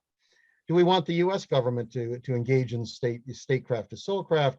And which government, which officials, which administration? I think we're at a very challenging time when it comes to that. So my bottom line is we want to promote service, not national service, but service. The Apostle Paul wrote us in Galatians that as we have opportunity, let us do good to all. I think what we want to do is help people, encourage people to do good to all. That is an obligation through our lives in very different forms. It's not a national service obligation, it's an obligation of life as we live, our lives in society with one another. Excellent. Very good. Mr. Bandow is thanked. Jazz hands, yep. The aforementioned Mr. Parsi, your turn, 2 minutes. Thank you so much, Madam Chair. This has been a really enlightening conversation. I take myself back around 2 hours ago when I got a call from dear friends who I felt like it was disappointing. I had a responsibility to my wife and I was trying to get there and I'd forgotten that I had this commitment, which I've been looking forward to all week. So I pressed on the gas and I tried to go as fast as I can home. I get to lights and I, even though that I could pass the lights without any moral consequence to anybody else, I stop at those lights and I abide by the laws that we have. Even though that in my personal benefit, even though to my benefit to my friends and to people here that responsibility that I had, I was letting go by following those sort of laws. I think that there's the issue of moral obligation is different in terms of an individual moral obligation versus a social moral obligation. We live in a country that gives us incredible benefits that I could never have imagined. My parents could have never imagined when we live in Iran. We have the opportunity, and the question then becomes, what do we have? What is the moral obligation to our country today and to our children, my own daughter, who's right now in bed, tomorrow? And I think that moral obligation needs to be more than an economic obligation where we pay taxes to a government. A government can coerce us to give us our money, but America needs to be more of an idea than just an economic idea. It needs to be a moral and service idea. So that in the same way that our government asks us to provide money in form of taxes, it can also ask us of our creativity, our energies, and that is a worthy ask of a great nation. I think that this is the very core of what we define as a social contract. I think that, and in the end believe with really with that it's not about a matter of efficiency. Can we do this in a more efficient way? Perhaps. And I think that Mr. Weeks gave arguments that really were compelling of what the Civilian Consecration Corps done. But this is not an economic imperative, it's a moral imperative. It's an issue of national patriotism. And then in that sense, the price and the rent that we pay for living in such a great nation ought to be our service to it. And therefore, I do believe still that national service in that sense should be mandatory at this critical rite of passage time as young people are going and entering into society. Thank you for your time, Madam Chair, and thank you for involving me in this discussion. With that, Mr. Parsi is thanked. Jazz hands, yes. And last but not at all least, Mr. Somerville, 2 minutes. Go for it. Great. Thank you, Madam Chair. And I think, my partiality here makes me to conclude that part of why this has been a successful evening is that we have 3 Minnesotans on the panel. Although also the other panelists also have done a really great job. And, I think there's broad agreement here about the importance of service in whatever that format is. And so I think the other kind of common goal that the speakers have been striving towards, even, on opposing sides of the debate resolution, is how do we bring our country a little bit more together? How do we create a better sense of common bonds, reduce the level of partisanship, and a lot of different perspectives on that. I would say that, I feel a sense of caution around what feels like sometimes a little bit too simplistic of a story of a past time when we were much more united, where, we point to World War II as the whole country came together and was united, but at the same time, there were hundreds of thousands of Japanese Americans who spent the Second World War in camps. And of course, the Civil War, again, was this kind of early seminal experience of the nation coming together. But of course, half the nation was busy killing the other half of the nation for 4 years. And so I think, we need to be cautious about an oversimplistic look to our past as providing a guide for the way forward. And so what I would say instead is, speaking as a Catholic, there's a Catholic social doctrine of subsidiarity. And this is the notion that to do best, push decisions down to the smallest level. And so if you're looking to serve your fellow Americans, look first at the level of your neighborhood, and then your town, and then your region and your state, and so forth. But look first at the most local level to do the most good. And so thank you to my fellow speakers, and thank you, Madam Chair. All right, with that, Mr. Somerville is thanked. Jazz hands, yes. Now don't go away, y'all. We have one of my favorite parts of the debate is the next part. We will technically adjourn, and so I'll ask for a motion to adjourn in a second in a moment. But then we're going to do just a bit of a reflection on the evening. So because I like parliamentary procedure, I do want to just officially adjourn. And so if someone would unmute and say, I move we adjourn, that'd be great. I move we adjourn. Very good. Is there a second? I second. Great. And with that, the debate is adjourned. Now then, jazz hands for the panelists and for all of those out there who are listening tonight. Well done. We're going to open up the chat, and I'd like everybody to answer 2 questions. They are, what did you learn over the last 90 minutes or so, and what did you enjoy? And panelists, I'm going to invite you to again raise your physical hands and share some of your reflections on that. Some of you just have shared some of it in your response speeches, and that's great too. But specifically, what did you learn and what did you enjoy? So we will open up the chat, and anybody who's with us this evening, we invite you to put your answers to those questions into the chat. And so panelists, thoughts? Mr. Boyte, go for it. Well, I'm impressed with the personal transformation of the people who've experienced service projects.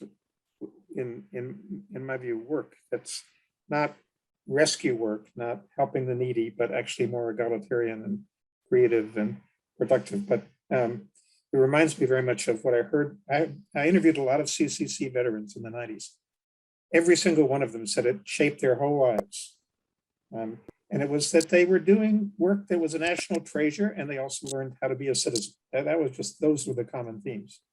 And I heard a lot of that here, and it does reinforce the point that whether it's called public work or whether it's local or whether it's through many institutions or through AmeriCorps or through the Coast Guard, we need many ways for young people and others to experience that kind of transformative experience, learning. Very good. Other panelists. Mr. Parsi. Thank you, Madam Chair. I think that the main thing that I'm coming out of this is continue wrestling with what is the issue of morality. Is the morality a personal or a social, and how do we distinguish the two? And so and then the second question that comes to mind for me is, who are we as a society? Is the only demand on us as citizens to pay taxes, or can a government, and instead of asking for our treasure, can a government and should a government ask us for our energy and our time to commit to each other? I don't think that those are questions that have really clear-cut answers, but they're questions that I'm going to be leaving with and thinking more about. Excellent. Other folks. Mr. Somerville.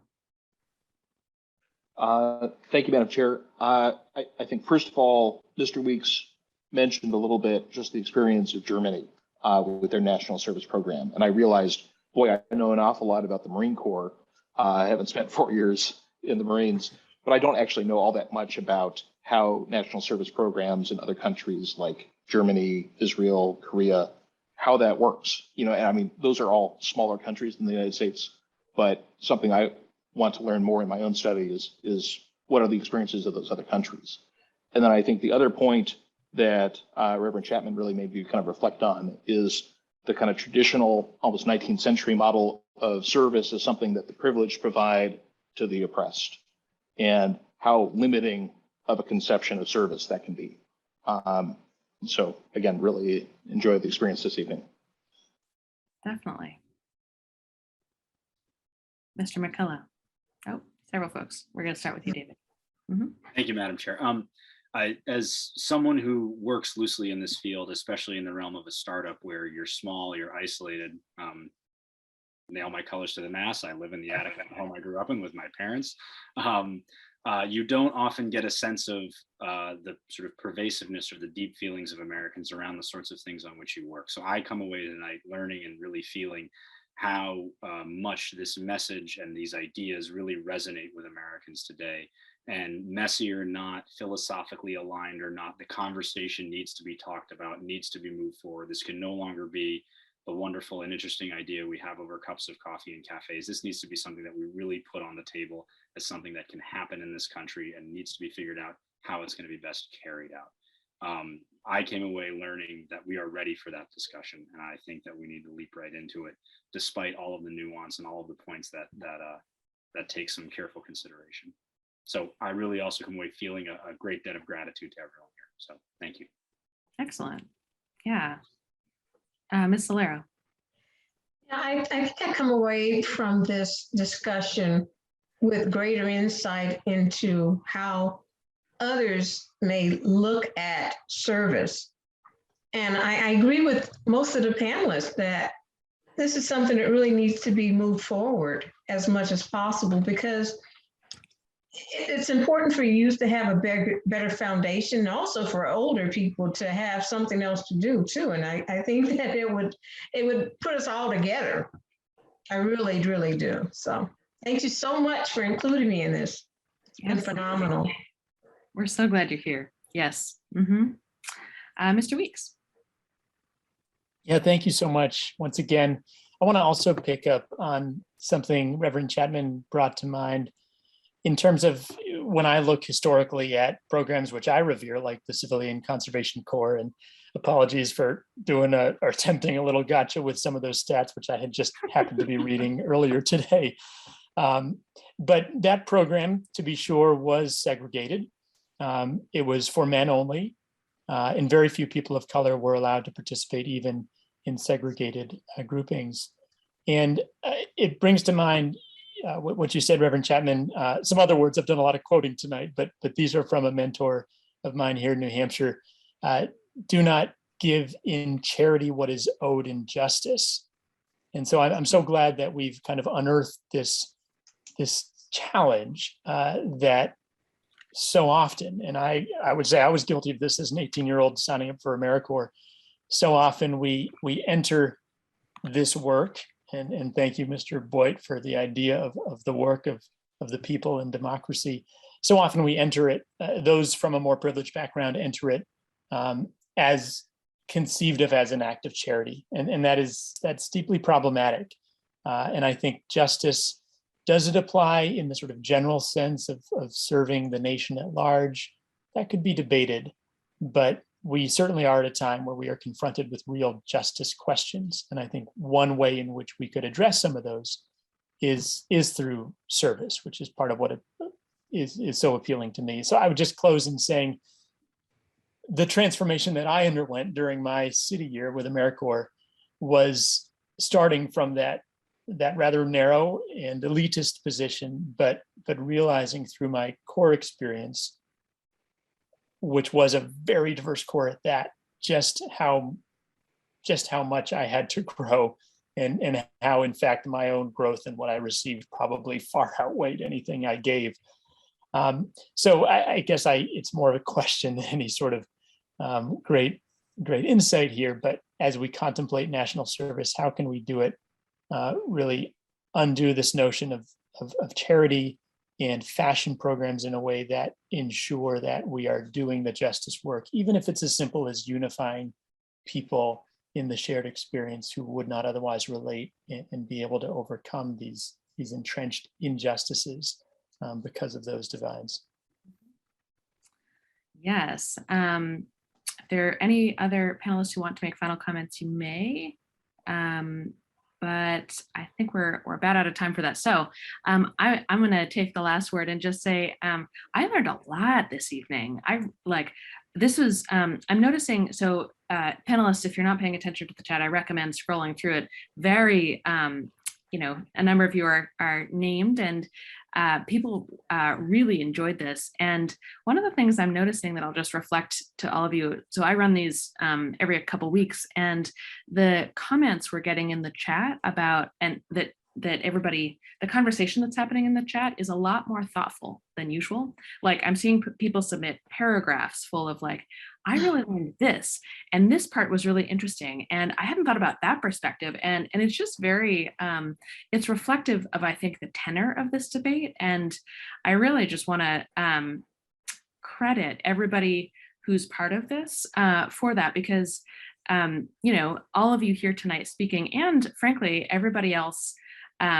who's listening, all of us are involved in service, right? Like we're braver angels. That's what we're about. And so I think this is a really valuable conversation for us to be having. And I really agree with several folks who have said that it's time for this conversation to move forward, because it's clear that there's something bubbling up in the country that can be transformational. So super enjoyed this. We have a couple final remarks. One of them is, if you liked this debate, you can sign up for our next one, which is in 2 weeks on education and race.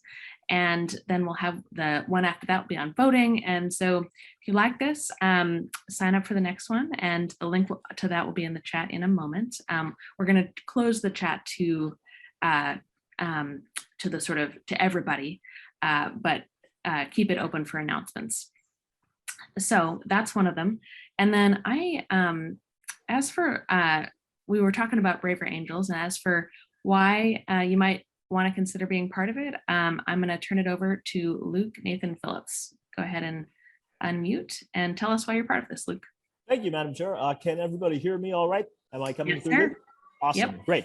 So everybody, you all just sat through a really interesting, really fascinating conversation on a lot of fronts that covered a lot of conceptual issues, but at a very accessible and small d democratic kind of way, given the real kind of breadth and diversity of ways people are thinking about this. I covered questions of public virtue and our shared institutions and all those kinds of things. And we at Braver Angels have a theory that most of the most important questions of our common life are basically about those. And if you come in the right spirit, and if you come and think about things and you think about how you think about each other, there are ways that you can have a conversation about pretty much anything in a productive way for yourself and your own edification, but also in ways that are beneficial for the future of the country. And so that's what we try to do with the Braver Angels debates program here. Now, Braver Angels is a national, fully red-blue, fully grassroots-led organization committed to bringing Americans of different ideological and political and cultural persuasions together across every divide, through programs like the debates program, through our workshops that we've been doing for many years, through a series of forums and other kinds of events. And we run them every week, and we number one, invite you to come to them. But number two, we would like you to join us. We would like you to join us as a member, if you like, as a volunteer, if you really like. Most of the people who are here tonight are volunteers who take time out of their schedules to do this, and those of us who are staff here are here to keep the programs running with the help of a huge network of people of goodwill and good faith to move things forward and bring Americans together on a real sense. And so from our house to yours, from our community to yours, we invite you to join the work with us to build a house united and help make a better way for American discussion, American conversation in this crucial moment in our nation's history. There are links in the chat for how you can get involved with us. Please take a look at those there. But in the meantime, April and all our panelists, all our staff, thank you for being here with us tonight. Absolutely. Thank you, Luke. And I'd actually like to invite all of our staff who we made everybody turn off their video for the debate, but turn on your video now so we can see you. Just everybody working here tonight. So I have to tell you, this is such a fun thing to be part of. Yeah, you're getting organic jazz hands without us even asking. Yes, jazz hands to all of you and everybody who was part of this evening. This is the most fun volunteering experience I have ever had. And so I just would say, it says in the chat in all caps, we need you, we do. So send an email to that email address and get involved. This is not something any of us could do alone. And if we really want to change the country, I tell you, we need you. And so sign up to volunteer. And the other way that I would really recommend getting involved with Braver Angels, if you haven't already, is in your local alliance. So we have local chapters, which we call alliances, over 80 of them scattered all over the country. And if you think this is cool, it's even better if you can do it in person. And so I totally recommend that. And then so there will be a link to that in the chat also. Before you go, we're going to survey you one more time. So we're going to launch one more poll, just inviting you to reflect on tonight's debate. So Cliff, if you go ahead and launch that, that would be great.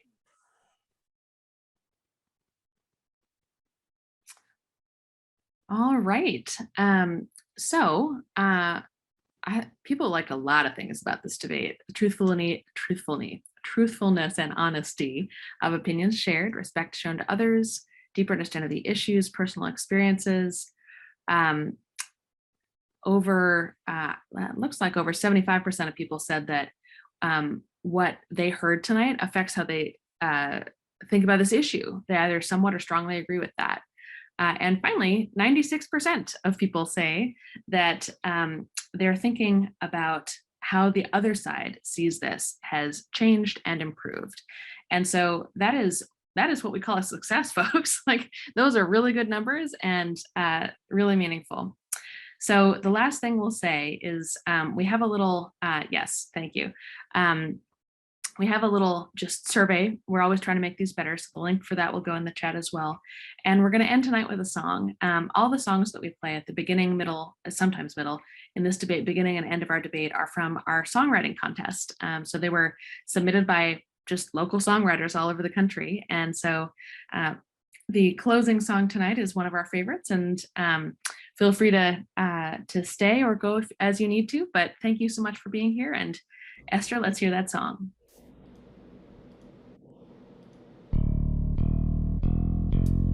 It's not black, it's not white, it's not wrong, it's not right, it's not red, it's not blue, it's just me and you. It's not rich, it's not poor, somewhere in the middle is the open door. If our points of view don't quite see eye to eye, well, that's all the more reason why we need a United States of humanity. We need it, we need it. The United States of humanity, the sum of every part. We need a United States of humanity. We need it, we need it. Resolutions in a revolution of the heart. We're living in a great divide. This fear of each other is our suicide. I believe love's gonna keep us alive, but only if we decide. We need a United States of humanity. We need it, we need it. A United States of humanity, the sum of every part. Need a United States of humanity. We need it, we need it. Resolutions in a revolution of the heart. It's not just the conversation, it's the listening. It takes every voice feeling heard to let freedom ring. We can solve our future, heal our history, sting, step toward our common ground, spread our better age of wings. We need a United States of humanity. We need it, we need it. A United States of humanity, the sum of every part. We need a United States of humanity. We need it, we need it. Resolution is a revolution of the heart. Oh, we hold this truth to be self-evident. I have a dream, a United States of humanity. We need it, we need it. We hold this truth to be self-evident. I have a dream, a United States of humanity. We need it, we need it. A United States of humanity. We need it, we need it. A United States of humanity. We need it, we need it now.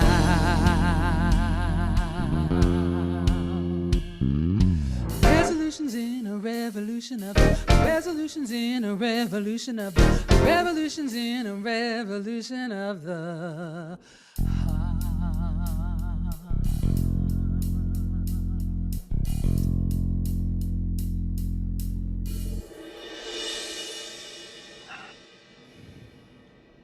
All right. Thank you, everybody, for a fabulous evening. Good night.